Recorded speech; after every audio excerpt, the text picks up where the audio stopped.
Infertility is not just a public health issue, but a social and cultural as well as emotional matter that has led to gender-based violence, HIV/AIDS and STIs.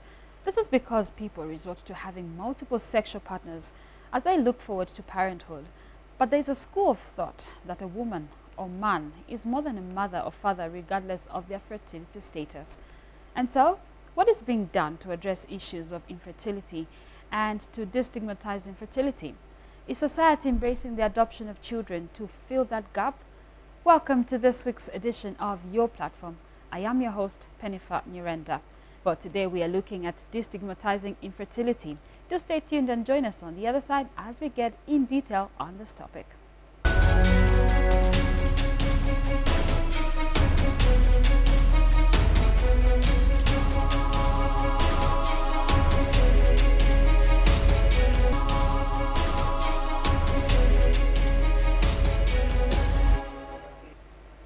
This is Your Platform, a program that discusses issues affecting our everyday lives in our communities.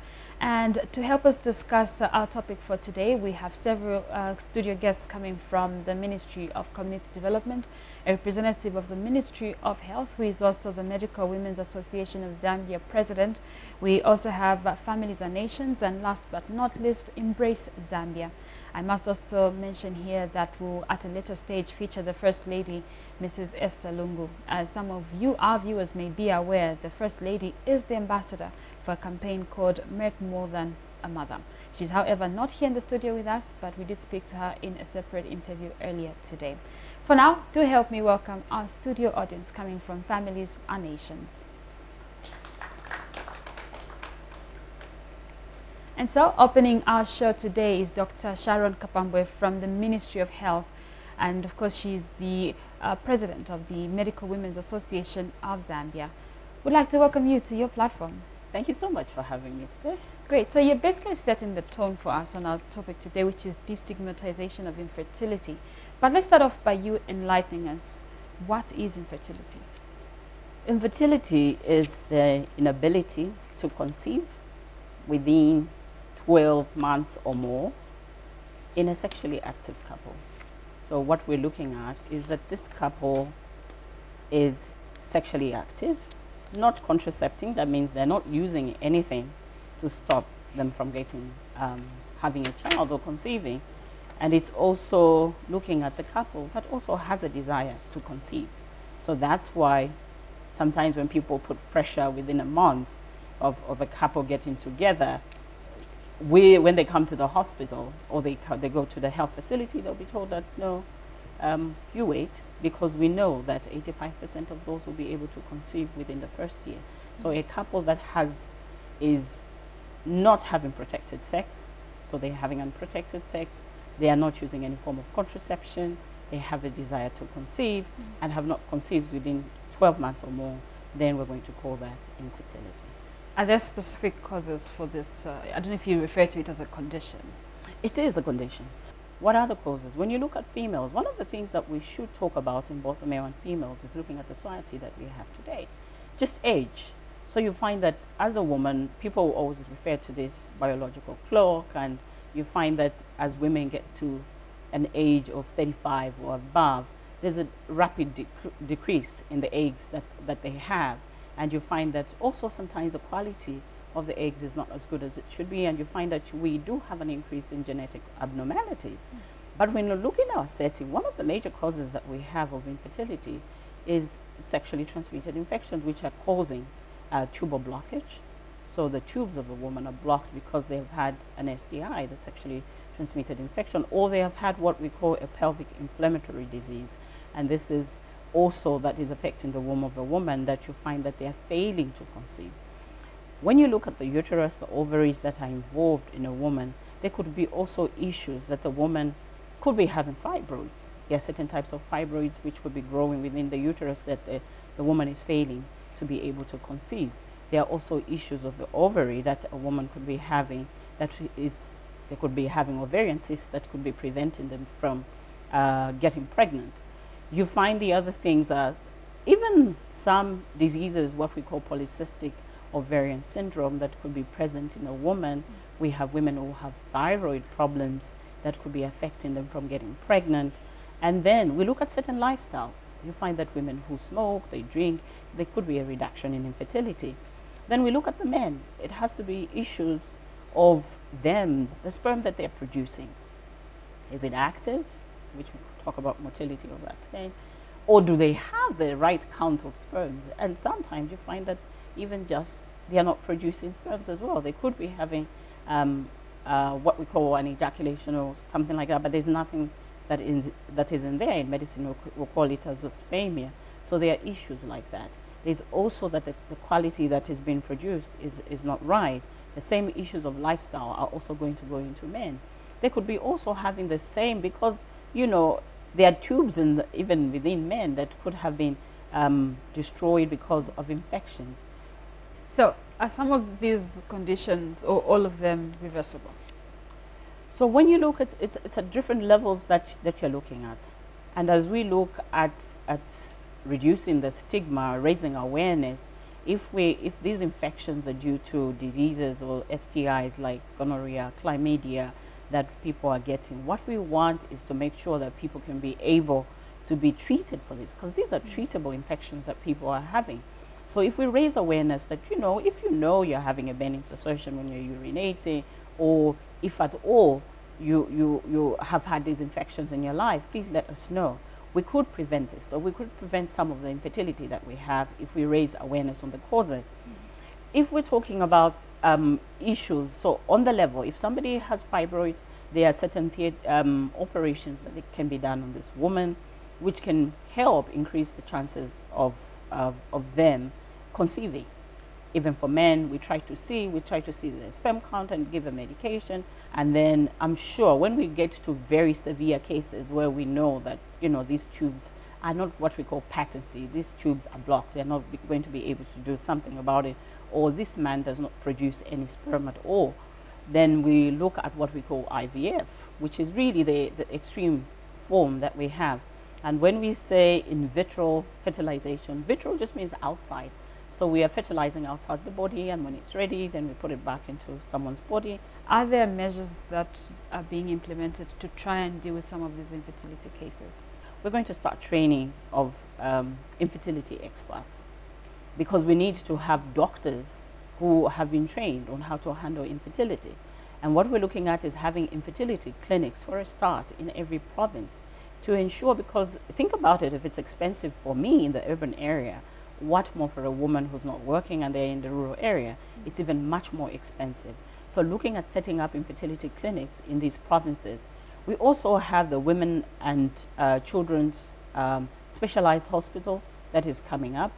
And because of that specialized hospitals, it will have fertility services which are much more advanced. Of course, you're having IVF, like for example, IVF services will be very expensive for us to say we're going to take to everywhere.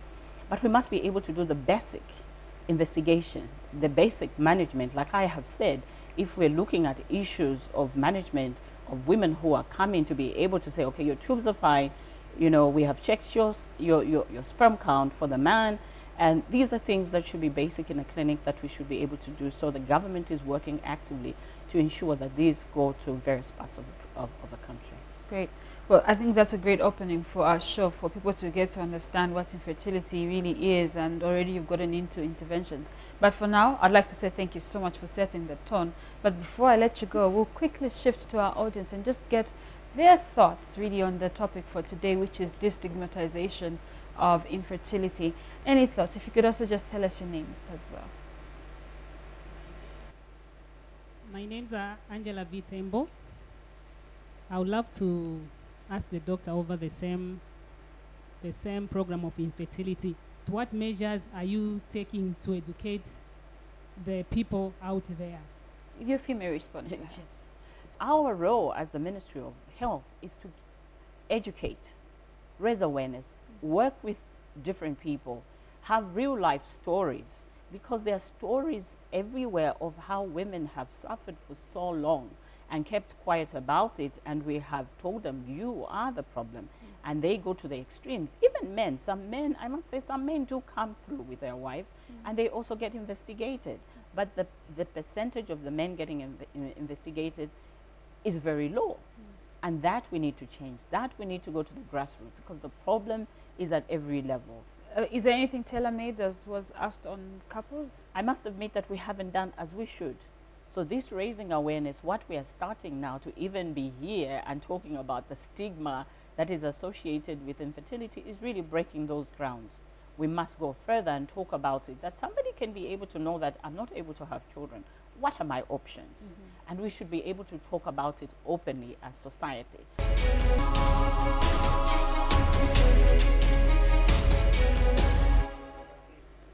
Families Are Nations, as the name denotes, believes in strong family ties for development. Pastor Asta Tembo is here with us, and he is the Family Units Coordinator. We'd like to welcome you to your platform. Thank you, Candace. Thank you, viewers. So if you may begin by telling us a bit about your organization. What is Families Are Nations all about? Yeah, Families and Nations is an organization that was actually launched in 2011. Ideally is to look at the family. That's the whole purpose of what it is all about, is to try to see, because we understand that family didn't just begin here on earth, but it was the core purpose that God had in mind. He began by looking at the family. No wonder even when Christ was born, he had to bring him straight into a family of Mary and Joseph. That is the idea. So then Family and Nations is coming in just from there, because we know that everything begins and ends with a family. So if a family is well set in values that really are of moral standard, standing well in there, the nation shall be great wherever they are. Because remember, everything, as I said to you, Penifas, starts and ends with a family. Is there a specific classification that you have of what you call a family unit? And also, do you have a specific description of who you can regard a mother or a father? Yeah, ideally you see a mother, of course, is one with a child. But there is also another one that we have come up on board with, that is called a foster parent. Foster parents are those that look for these children out there. The one that you've just been like saying that they are not able to bear children using their womb. Therefore, they can go out there and find a child from orphanages and places where they are found. So they can grab there, legally they can do that. That still comes a mother. So there is nothing like, no, me, I'm only the mother because my womb was up there. No. If you are able to get or grab a child out there, you still be called a mother and a father. Are there specific programs that you have to do with our topic for today, which is destigmatizing people who can't have their own biological children? Even now as I'm talking to you, there's also a program running right in Kapiri. It's part of this show. Like, we have grabbed these certain women, and not women only, not even men, that cannot be able to afford to have a kid or something. Ideally, we educate them. We make them understand that it is not their fault, and they should not get to a place where anybody can talk against them, or perhaps maybe raise up voices so they can find themselves to be nothing. We still have to empower and give them an understanding that they're still standing and they are what they are, and God has made them be what they are. But at the end of the day, they're still themselves. They still need to have the self-esteem, and they can walk in the streets of anywhere in this world and still become same as they ought to be, like those that have actually got kids. Great. Pastor Tembo will still be talking to you on our program today. For now, we want to appreciate that you've been able to give us the introductory part of what your organization is, but we'll be coming back to you to get more in terms of recommendations that you have as an organization to share with us. Okay. Well, for now, we take a short break, and when we come back, we speak to yet another special guest right here on your platform.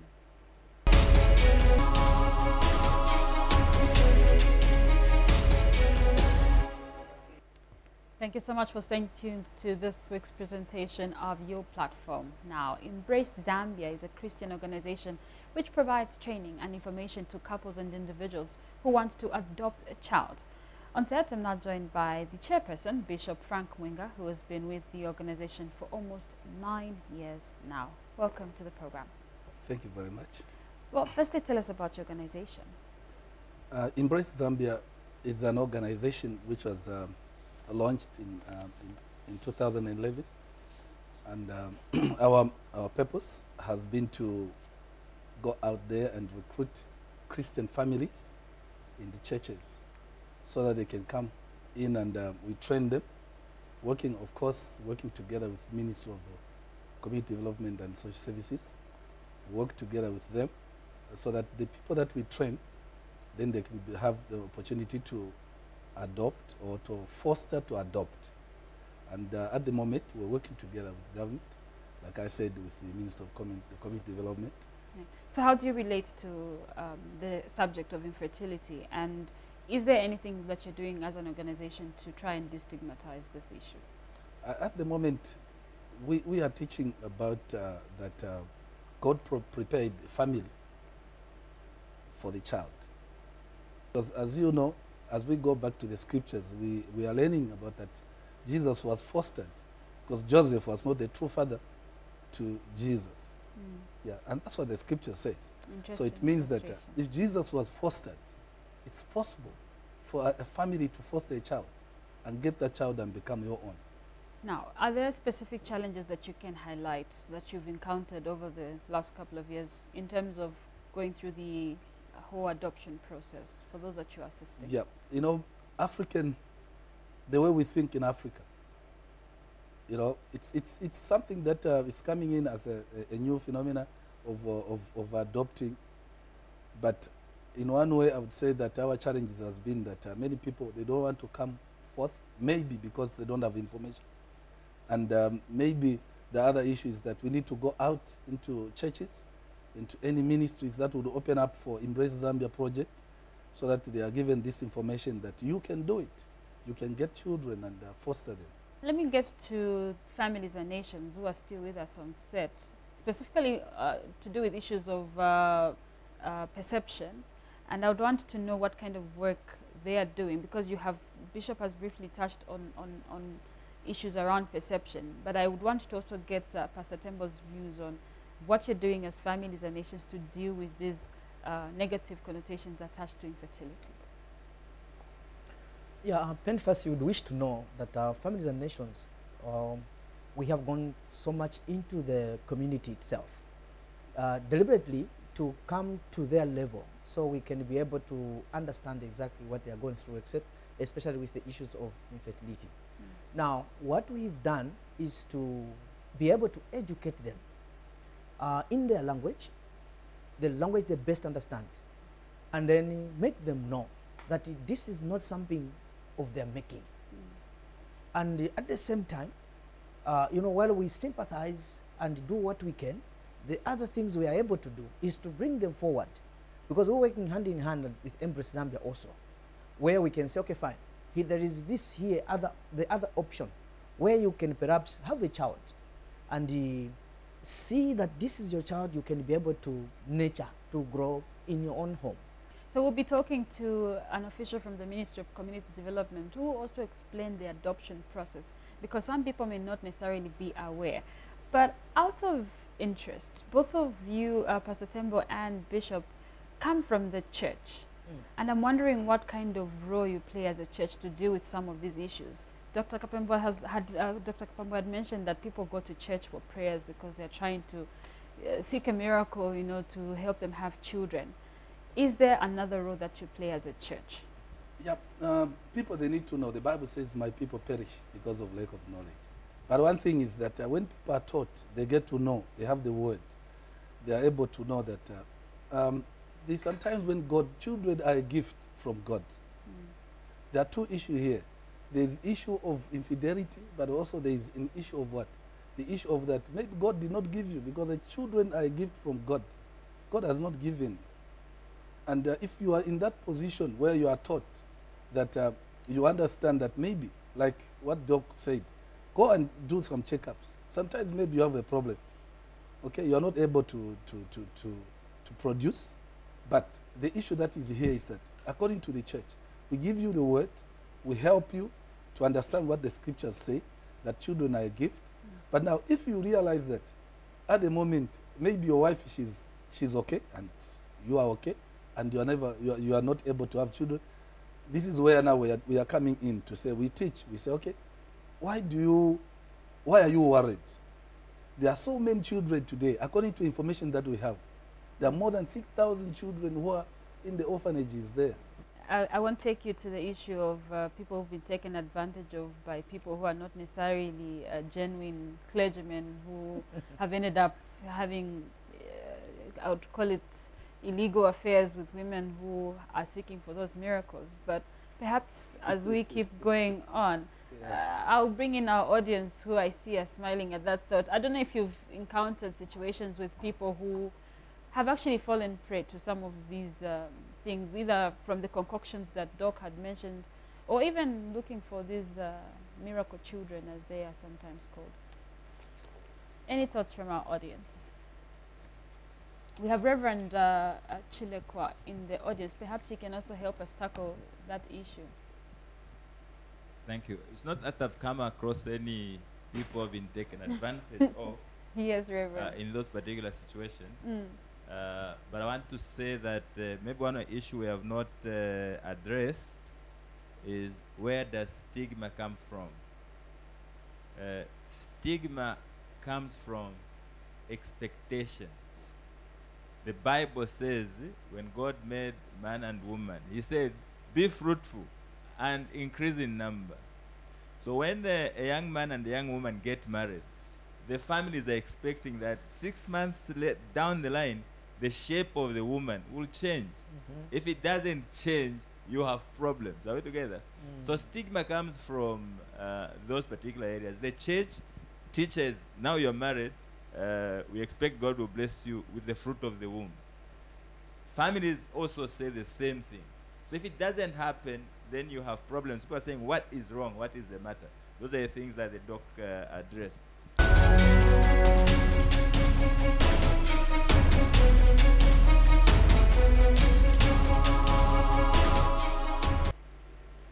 Well, this is still your platform, and we're looking at the destigmatization of infertility. I'm now joined by Mr. Nicholas Goma, a Senior Social Welfare Officer from the Ministry of Community Development and Social Services. Firstly, welcome to your platform. Thank you, dear. Great. So, firstly, run us through the process. How exactly can one adopt a child? Yeah. First and foremost, anybody is eligible to adopt a child. What are the requirements? Basically, there are 4 major steps. To begin with, there is the first step of application, where you have to either, of course, this is in 2 forms. Either you give a notice letter of application. This is in the case where you have someone who the child is not yet identified. You don't know the child. You just want to make an application to adopt a child. So you provide the letter of notice to adopt to the Director Social Welfare Officer, of course through the District Social Welfare Officers or the Juvenile Commissioner for Juvenile Welfare. The other option, in the case where the child is known or is a relation to the person who intends to adopt, of course this person has to fill in a form which we call a notice of intention to adopt. So that's basically with regard to the first stage.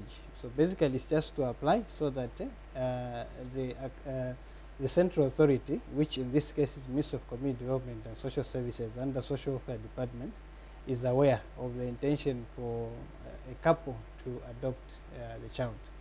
Of course, there are a number of requirements that we would want to see in that letter of adoption.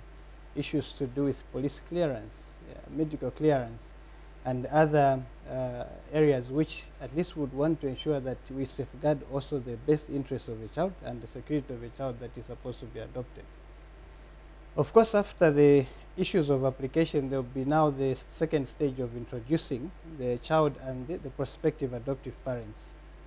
And in this period, the intention is that to bring the two together for a period of about 3 months so that they can have an opportunity to bond before the courts can now move in and provide a legal order to allow a particular couple to be formally the parents to this adoptive child. And of course, once all those processes are done, and then of course there's a follow-up to, during that period of the 3 months bonding, there will be an assessment report from Social Welfare Department to check whether indeed there has been a bonding and it has been effective between the prospective adoptive parents and the child. Is the procedure different if I start taking care of a child who belonged to one of my relatives who's passed on, and I have been taking care of this child for many years, and like Reverend Chileko had mentioned, maybe I'm considered to be the guardian of that child, but now I want to be recognized by your office that I am the legal guardian.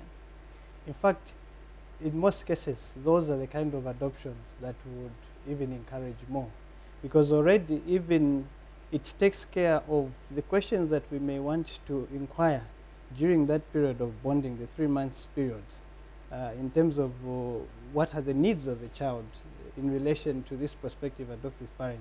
But in this scenario where you have already have a relationship with this child, like that scenario you've given, those are the situations that would even normally encourage, and usually such, like I mentioned earlier, the application are in 2 forms. In the case where you don't know the child, is a letter of intent to adopt.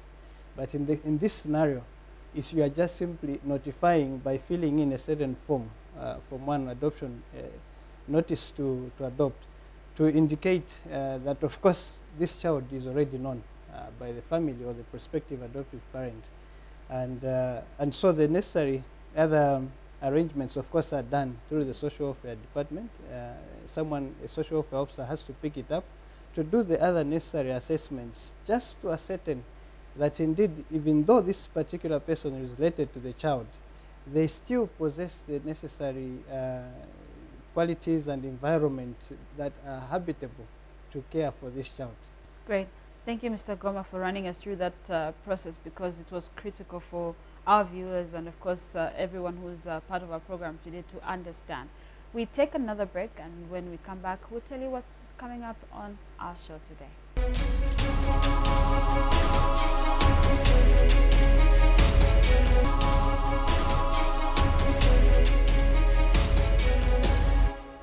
This is still your platform, and today we're looking at destigmatizing infertility. The First Lady, Mrs. Esther Lungu, was recently made ambassador for a campaign called Make More Than a Mother, which was being conducted by a non-profit organization called Make Foundation. And as I did mention at the beginning of the program, we spoke to the First Lady. Before we show her clip, we'll firstly get to learn more about the campaign and how it is faring in other countries in Africa. The Chief Executive Officer of the Foundation, Dr. Rasha Khalej, will help us with learning more about the organization in this clip.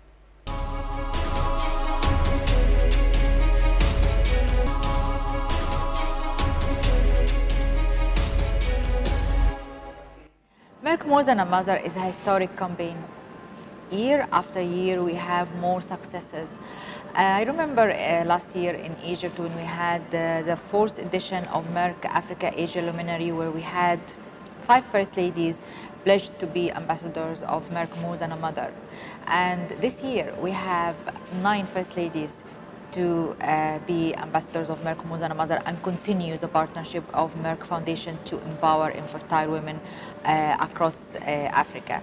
First Lady of Chad, First Lady of Niger, First Lady of Central African Republic, First Lady of Burundi, First Lady of Botswana, First Lady of Ghana, First Lady of Sierra Leone, and for today, First Lady of Zambia, Her Excellency First Lady of Zambia, which she showed a very important passion about the campaign and how her role to empower these infertile women across the country, and to encourage Ministry of Health to build capacity of fertility care and improve access to regulated and quality and equitable fertility care in the Zambia. We do the same in other countries, and we succeeded to have, as I said, the first infertility specialist in many countries, like Sierra Leone, like Gambia, like Liberia, Guinea,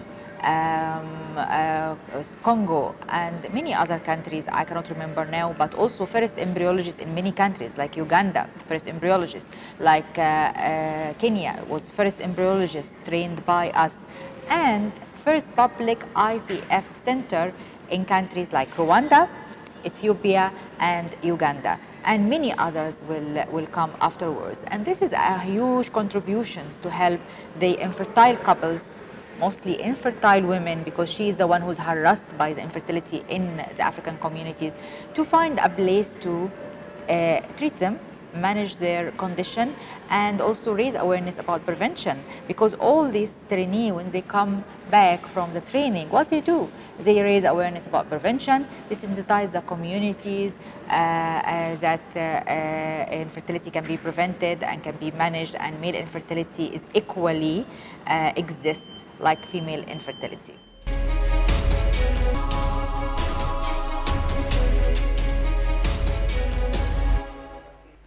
So that was the Chief Executive Officer of the Merck Foundation, a non-profit organization working with various countries in Africa and Asia, Zambia included, to address issues of infertility. And now let's join Ruth Kamwe as she talks to the First Lady, who is Zambia's ambassador for the Merck More Than a Mother campaign.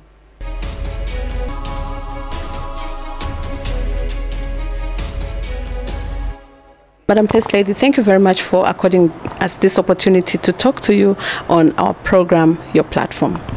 Thank you very much. It's an honor for me to. To start with, just tell us a little bit more about your ambassadorship. The ambassadorship is not something I should take lightly. It goes with a cost, in the sense that there's a lot that is involved in making this issue of infertility produce a positive result. To me, every woman is worth the salt and should be respected. Every woman, with or without a child, every woman, fertile or infertile, deserves the respect and needs to live a happy life. The Merck Foundation's main objective is to empower this woman who is a victim of humiliation in a marriage where there is no child. Now we want to put a smile on this woman by providing information, education, and a health solution, so that this woman is understood and first understands herself, and is also understood by society, by her husband, by the relatives to her husband also, so that she's accepted. Because when you look at the issue of infertility in the home, our understanding, most of us, is that the woman is to blame. Why? Because we can't see when the people are married, and after maybe 6 months, you don't see the woman's tummy bulging. Then you start concluding it is this woman. What is happening? You start pointing fingers at the woman. And yet, scientifically or biologically, fertility or infertility is a 50-50 kind of situation. But why should we point fingers at the woman? You will find that the man, having concluded that it is the woman in the house who is at fault, him will go out of the house and start sleeping with women all over in search of a child, or to prove to the woman that I can impregnate a woman. And in so doing, they contract diseases, bring those diseases to the wife.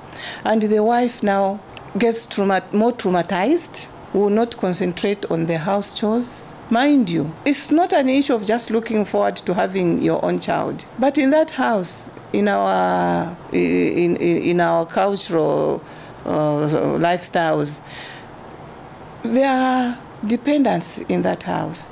There are orphans in that house that you are looking after. There are aged people that you are looking after. This is why we are saying make more than a mother, because the woman in that house has got a lot of responsibilities, and she is a contributor to the national economic development, because she could have a good job, and surely she needs a sober mind in order for her to perform and contribute economically towards the developmental growth of the nation. In most communities, most of our communities in Zambia, women and men who do not have their own biological children are discriminated against. They face stigma. How do you hope to help these couples? Yes, the partnership that we have between the MAKE Foundation and the Esther Lungu Foundation together with the Ministry of Health. Our duty will be to raise awareness on these infertility issues. What would you say is the role of the society? The society should be made aware also that when there's this problem of infertility in the home, in the neighbor's home, it's not something that one should laugh about. So we, the Esther Lungu Foundation Trust, the Ministry of Health, and MAKE Foundation together are going to train the media also. So, and this training will make you also understand, or will teach you the techniques and the professionalism as to how you can go about sensitizing or giving this awareness to the society. And so the society should be made to understand and come forward to help these couples with this information that will be disseminated to the public. And also traditional leaders, the religious leaders, the politicians, we also need them to come on board and sensitize the nation at large so that this issue can come out. And we mostly want the men to also come out, talk about this.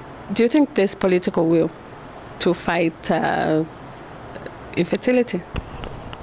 Yes, the political will is there, and this is why Zambia, through the Ministry of Health, in collaboration with the Esther Lungu Foundation Trust, are launching this Make More Than a Mother campaign next year, 2019, so that we address these issues of infertility. Through the Ministry of Health, a lot more people should get to know about the issue of infertility, and a lot more people should receive the medical attention and find solutions. So the partnership that is there between, that has in fact been there, only that I'm strengthening it up by coming up with the launch of the Make More Than a Mother campaign, is to ensure that everyone is taken care of and that the policy of leaving no one behind is implemented. Thank you very much for according us this opportunity to talk to you on our program, your platform.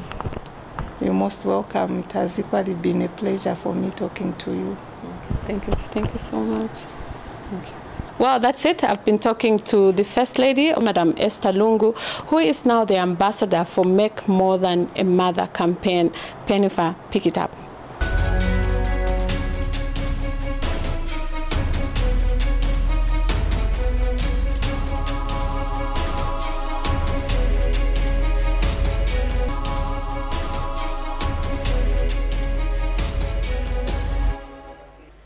The First Lady there, Madam Esther Lungu, joining the conversation that we've been having today on destigmatizing infertility. We're almost at the close of the program, but before we go, I'd like to get the last thoughts from our guests on our topic today, as they also make their recommendations on how we can deal with this situation. I'll start off with our representative from the Ministry of Community Development. Any particular ways in which you think we can try and work around not just perceptions, but also dealing with the actual action that can be taken by me as an individual to take care of someone else's child? Yes, that's a good question. I would borrow from what Reverend from the audience had earlier on mentioned.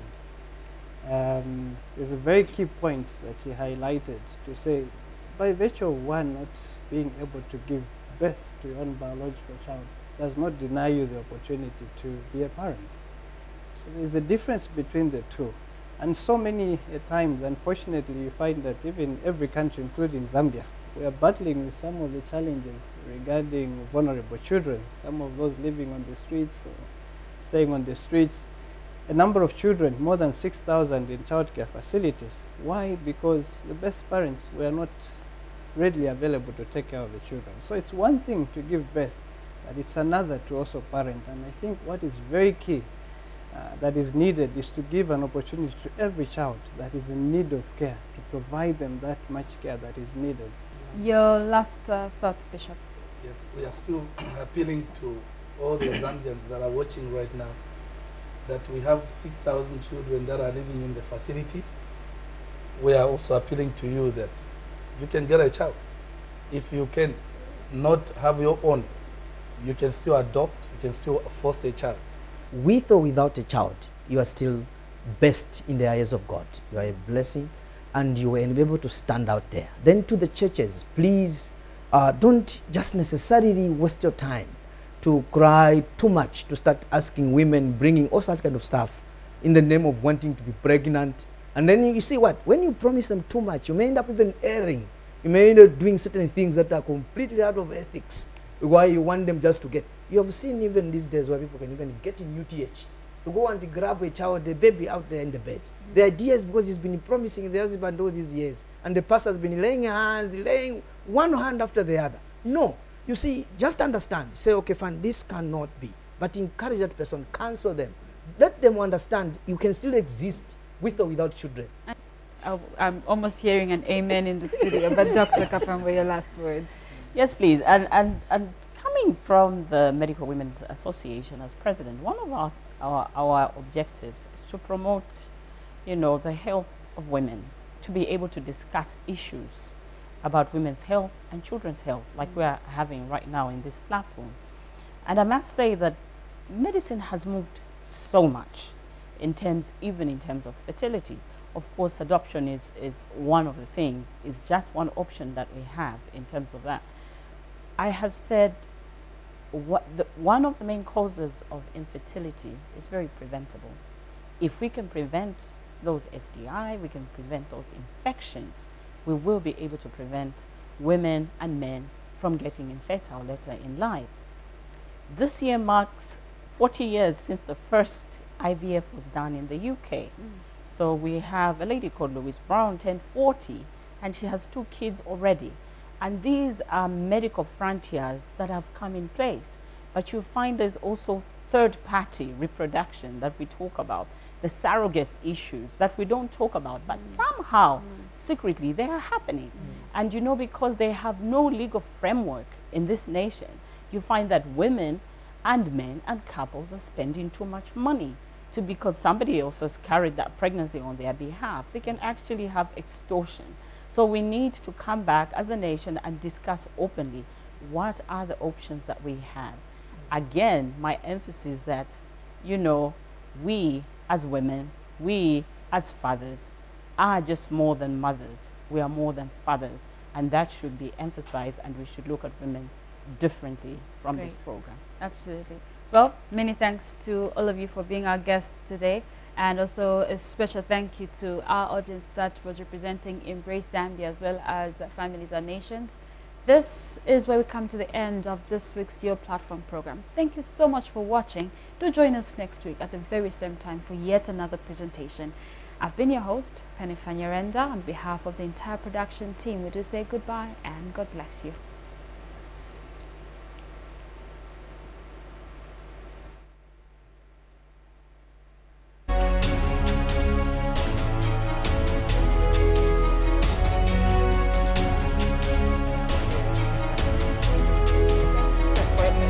A lot of questions.